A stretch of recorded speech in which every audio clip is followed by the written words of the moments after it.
Hey guys, I'm not making a lot of noise today. It's youth hunting day today, which is exciting, isn't it? And I figured that's the last thing all the kids need. I've got a wasp on me, of course.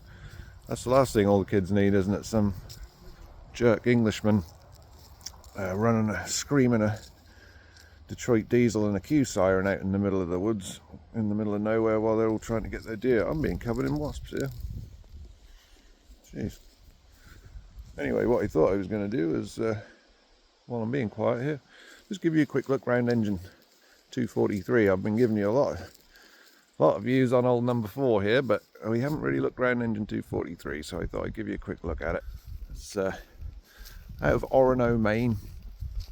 Gosh, a long time ago. I think that's been sitting off the road now since '01 was its last sticker, I think, there. And really, all in all, it's not a bad truck. I was sad to see they'd obviously peeled the decals off when I got it, and I was sad to see that. You could see like the ghostly shadow in the paint there, so I have pathetically tried to I got a grease pen and drew in what I could and tried to paint them over there. They still need another coat.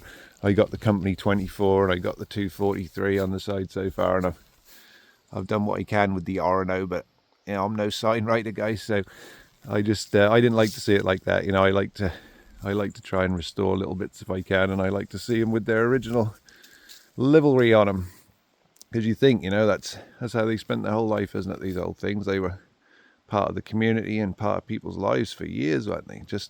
I was just talking to some people, retired firemen, I think, about the other truck, and I just like to think of all the people that have had to polish it and clean it and paint it and work on it and keep it going all those years, because that was part of their life, wasn't it? This truck, they wouldn't have had a job without this whole thing, would they? So, all fire engines, I just think that's awesome, and I feel like we have to keep them. These are handmade machines, and American craftsmen made them. Like 1970, I think this is. I thought it was a '69, but I did look online and I did find some information about this truck, and it's if you put in Orono engine 243 into Google, there's actually some awesome photographs of this in service on there, which I found, and it told me it was the 1970s. That was good to know, wasn't it? But the story with it, I don't know what happened to it, but it came out of Orono and it went up to a little town up here in northern Maine, and they had it, and I don't know if they used it very much or not, but I can't get the bloody thing to start. Full disclosure, I've tried everything on it. I think the engine's seized up.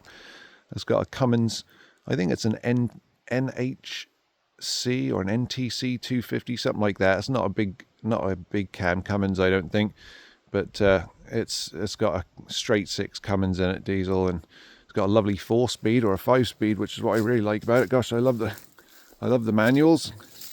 I grew up as a manual in England. It's all I ever drove, so I've been quite lazy over here driving all the automatics for years, and I've really missed my old 5-speeds. But yeah, this one's actually not so bad.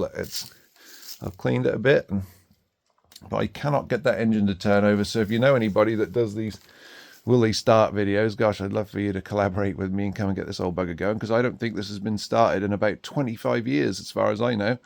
If anybody can tell me any better than that. But yeah, I'm just giving it a bit of a tidy up, at least, is all I can do until I can afford the time and the money to get to the engine.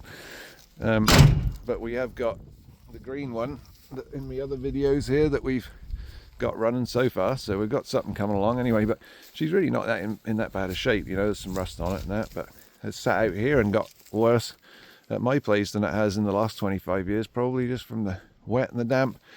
But yeah, this is it. It's a 70 Ward La France P80 Ambassador, like the one in the TV series Emergency, with the exclamation point at the end, where you have to say it with some gusto, don't you? Emergency. But yeah, it's that's what they had in that.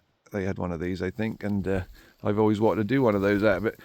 Make one like in the one in the TV series. And the other thing I wanted to do is, I feel like if you took the tank out of these and you took all the gubbins out of the middle there and you left the sides, that would make a heck of a nice camper, wouldn't it? Probably. If you can't use it as a fire engine anymore and you don't want to let it go to the junkyard, I was thinking I might get it running and take all the middle bit out of there, put a roof over it, put some doors and a window on the back, and just make a little camping pod out of it that I can drive around, you know, and maybe friends and family and whatnot could sleep in it, sleep in the back of a fire engine. I think it'd be kind of cool, wouldn't it?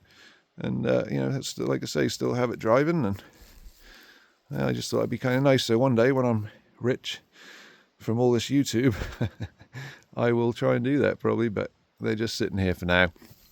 I'm trying not to let them get too bad. I've put little bits. A friend of mine found this old tank. It's not the original one, but I just been trying to find little bits for it and little fun things here. And yeah, we can have a quick look at the engine. I'll probably get got by a bunch of wasps now, but let's see here. Yeah, there it is. Look.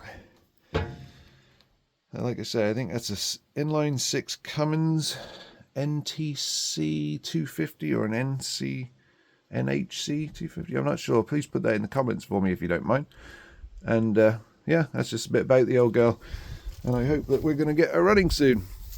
And also, if you were out with your kids today on your hunting day and they got their first buck or doe or whatever, you give me a comment or give me a message in the comments too, because I'd really like to hear about that. That's an exciting thing, isn't it? And like I say, a rite of passage for kids up here, isn't it, for that kind of thing? And I'm English, so we don't do a lot of hunting in England, so I never got to grow up with that. But I think that's a really, really exciting thing, and I'd like to hear about it. So if you guys went out with your family and got a buck or a deer or a doe, or turkey or anything, just yeah, put a comment in. I'd like to hear about it. So anyway, there's a little story about 243, and we'll maybe do a noisy video tomorrow trying to get engine 4 out of her little grave there, because I've been digging and digging and digging trying to get the wheels out. So we'll try that tomorrow, as it's a Sunday and there's no hunting. Alright guys, take care, bye.